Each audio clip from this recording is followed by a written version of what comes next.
Hey, Dallas. How are you today? We are here today talking to Chauntel Busche. We're talking marketing. We're talking Dallas. We're talking everything Chauntel today. I'm so glad she's here with us. How are ya? I am actually doing pretty great considering. I'm just so happy to kind of be a part of this and to be doing this with alongside you because I just have so much love for you. Oh, So much. thank you so much. I actually, this is not your first life crisis, and No. we know, I know this.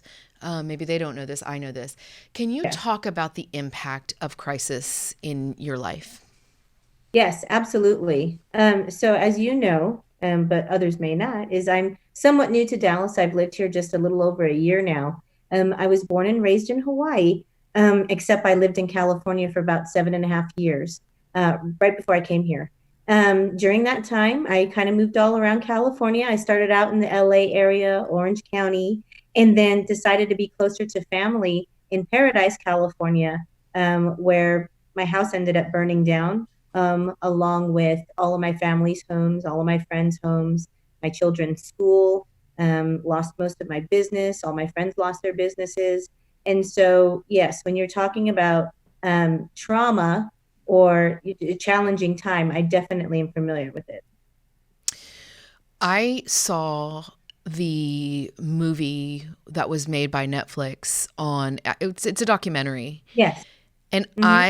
it really changed my perspective on fire and how they spread and literally the fear factor. I think it's always been in my mind, well, you've got some knowledge that it's happening and why don't people evacuate? And I saw that and I was like, oh my, like I could not believe how Yeah. naive I was and honestly how misinformed I was on fire. I mean, you guys literally ran for your lives. Like it wasn't Yes. a joke. Yes, and actually, the fire was at across the street from my house when I got word that it was coming. There were no sirens that went off. There was no text message alerts. There was nothing showing up on TVs. And so when you're not hearing any type of alert like that, my alert was my grandmother calling me, and I'm very grateful that she did because had she not called me, we may not have made it. It just so happens that that morning, my kids were both home from school that day, which later on became a blessing because Wow. their school would have been further up the mountain and I possibly could have been separated from them. But because they were homesick from school that day, I was about ready to go read a book and soak in the tub and kind of take it easy and let my kids sleep in that morning because it was already daytime. But I had all my blinds shut. I had everything Mm. shut, and then I ended up getting a call from my grandmother saying, "What are you doing?" And I was like, "Oh, I'm about ready to hop in the bath." She's like, What do you mean you're about ready to hop in the bath?" She's like, "Your auntie's house is already on fire right Wow. now, and you need to go." And as soon as she said that, I got my robe on and I ran out into my living area. And, I had big picture windows kind of all in my house there. And it looked like nighttime. It also looked like it was snowing. And when I looked directly across the street, I saw flames. Oh my goodness. So, how does that? I don't know if it helps. I don't know how it affects you. How does it affect you when we talk about the crisis that we are all facing now? How do your past experiences with something like that affect your mindset on what's happening right now? That's a great question, and it definitely does affect it. When I was saying to someone when the beginning of this pandemic had started, there is a very similar vibe Mm. to it, and I was like, "Ooh, I know this feeling." Because what people don't understand is like what happened in the fires that we were in. It didn't wipe out a neighborhood; it wiped out cities and from near and wide, and the amount of smoke that it was producing because they could not control the fires and the acreage that was burning. We could not even breathe. I actually had to end up driving to Oregon because I have a son that has some minor asthma and also allergies. People were walking around the streets wearing masks. There was people in tents sleeping in the Walmart parking lot. You couldn't stay with friends or family because the capacities were full everywhere because you had, 40, 50, 60,000 people that were left without a home. And so the similarity there was that there was not just in our family, in our own little world, it wasn't just that being affected, it was many people's worlds being affected. Yeah. And so there's a lot of similarities between it.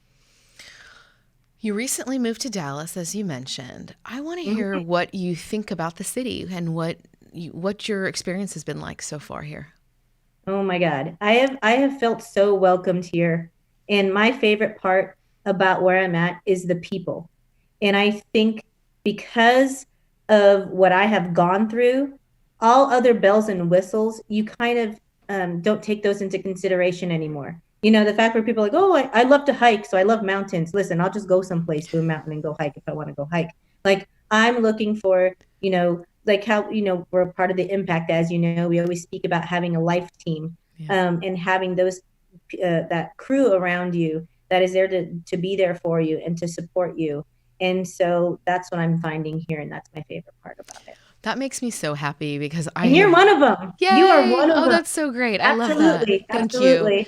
I love Dallas so much. I've been raised here since I was 6, and I always say that about the Mm, people here, that yes, we don't have the beach and we don't have the mountains, but we have the people. And so I'm so yeah. glad that you found that to be the case, and that you Hmm. feel at home.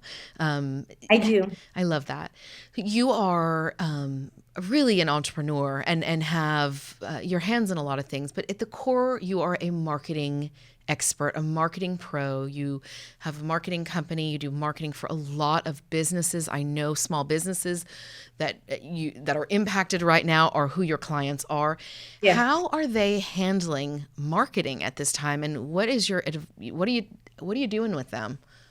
Oh yeah, that's also a great question. And I think this is where the importance of hiring help with something like that. And this isn't about trying to get more clients and doing this. It's for times like this when you really need somebody who specializes in it, because there's not a cookie cutter solution for everybody. There just simply isn't. But there is a solution for everyone, but you need to figure out what that is. So, I mean, I have businesses that I work with that have they're just themselves. Then I have businesses that I work with where they have a staff of 50 people. And then I Wow. have businesses that I work with that have staffs of hundreds of people. And so it really just depends on the type of culture that their company has and have cultivated, the type of products and services they have, what they can be doing for the communities right now is huge. So the common denominator for each of these businesses, no matter how big or small, my approach with my existing clients, I'm saying, what are the golden nuggets that you have to offer to people right now that have nothing to do with trying to sell them something? Because people are gonna know what they need to purchase, but it's not about that, and it's about putting your stamp out there in the community right now and in the world of what can you offer to them up for free. That's free advice, and they can take and do what they choose to do with it. And if they want to learn more about maybe what your expertise is in and it leads to purchasing a product or a service, then great. But that's not what we need to be leading in with right now. Very smart. And I see a huge opportunity from what you're saying in really being grounded in your culture, in really understanding the roots of the business. And really, it's funny, I actually got a call from Amazon today. Now that you're saying that, when has anybody ever gotten a call from Amazon? And they wanted to know how the package delivery was going at one of my properties that we maintain. I almost thought it was a crank call. I wasn't sure I was really talking to who I was talking to, but it was like that moment of going, okay, I see what's happening here. Amazon is trying to stand up for a little Yes. bit of culture, and I thought, wow, I am Yes. seeing that a little bit more now. So Yes. that's Yes. And even with, it's important too with your existing clients, what you can do for them. Excuse me. And so even for myself right now, what I'm offering to my existing clients and something that I've done for them is because we are in the digital space, and the digital space right now is more important than ever. For my existing clients, I'm saying, hey, let us make your intro and outro videos for you for your YouTube channel so that you have something that you can splice together on your own. It's not going to cost you any money. This is you putting your message out there. This is you getting your content out there and keeping connected with your existing clients and possible clients or just the community. I And so love I think that. offering stuff like that is really important when it comes to that. Beautiful. How are how should we be implementing is a better way to phrase it, from a marketing perspective right now? So our hands are a little tied in what we can or can't do. What do you think are some good implementation strategies for us?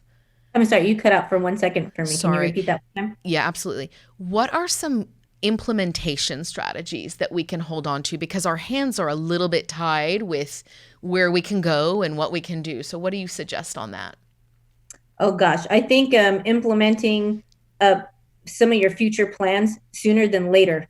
Oh, I think that's going to be the biggest thing. You know how like people have these like pipe dreams and they're thinking, okay, this is what I want to do by the end of the year. I need to get my social media here to do this.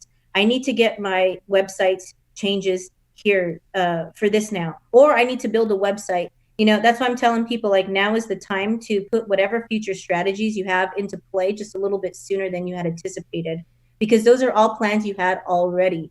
We're not right. trying to change strategy completely. We're not trying to change the mission of your company. It's just the road to getting there is happening a little bit quicker.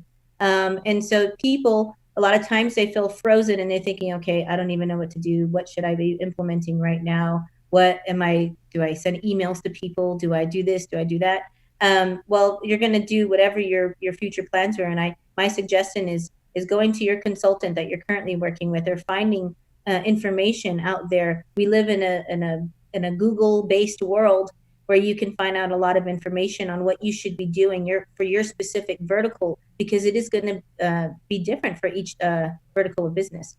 Yeah, it's certainly changing, and you're right. It's almost like take the dreams and make them a reality. Like, right? I mean, Yeah, it yeah. Now's enforces the that. time. Yeah. Now is the time to do that. Maybe like a positive that will come out of this is that people will do things that they wouldn't have done otherwise. Like maybe there'll be a lot of that, hey, Mhm. because I'll get to it, list becomes the I'm going to do this right now. And so maybe their businesses grow further. It's not going to Yes, feel like that yet, but maybe they yes. grow further faster in the future. Yes, yes, and I agree with you 110%. And it's really, what are you going to do at this time that you have? You have to make a choice, and there's no gray area. You're either going to be in it or you're going to sit still and let kind of the wave pass you by.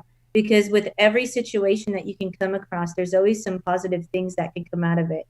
And it doesn't feel like it at the time, but there's a lot of things that, I mean, even with me and using the fire as an example, where I would not wish that upon anyone. You lose a family, you lose friends, you lose business, you lose money, you lose relationships.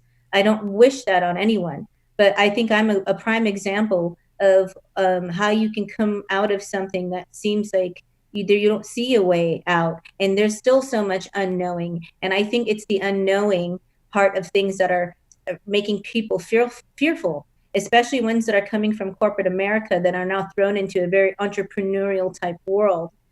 Because even the ones in corporate are learning how to work from home now, and all these other things with being home based and making things work and having to make choices. Yeah. And I think that's the fear that comes in. But if I could be an example and use this platform to tell people that, look, you can go through trauma. It can affect so many people. It can affect relationships. I had one of my clients father passed away from COVID-19 2 days ago, and I was crying all morning because he would come to all of our meetings with us. And I would talk about him to other people because he was somebody that always had a smile on his face. He had so much energy and life in him. I saw him 3 weeks ago, and he has passed on since then. And I saw him completely healthy, nothing wrong with him, very alive, very much so alive.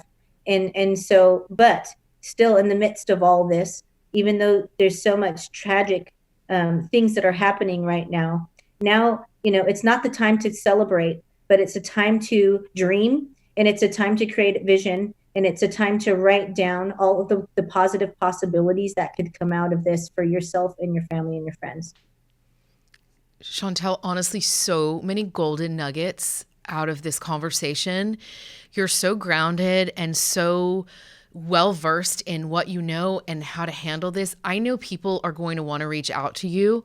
I know you're Mm. very busy, But will you please let everybody know how to connect with you? I think you're going to help a lot of people. Yes, no, absolutely, absolutely. So, what I'm also telling people too out there, because we are going to be launching our own modern marketing YouTube channel, you can go to our website, yourmodernmarketing.com. So that's YOUR modernmarketing.com.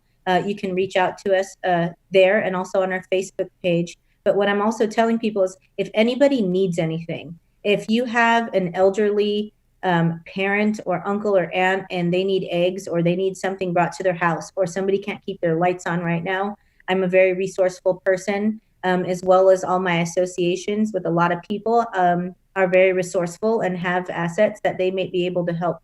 And so anybody who needs anything, whether it's for your business or day-to-day stuff, if you're a single mom, I'm a single mom, I've got 2 kids, I have been homeless for 3.5 months before moving to Dallas after my house burned down because I literally couldn't find anywhere to live and I didn't know where I was going to go. So if anybody can identify with somebody who might be struggling, it would be me, and I'm here to help. And here, my team and my crew are also here to help. What a beautiful, enlightening conversation. I am so glad that you were here today.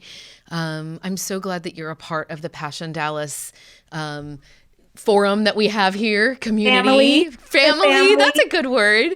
For sure. I love that. And thank you so much for being here. Yes. Reach out to Chauntel. She's got so many resources that can help you. And I know that you're going to be in good hands. So reach out to her. Thank you so much for joining us. Thank you so much. We'll see you Bye. soon. Thank Bye. you. Thanks so much. Take care.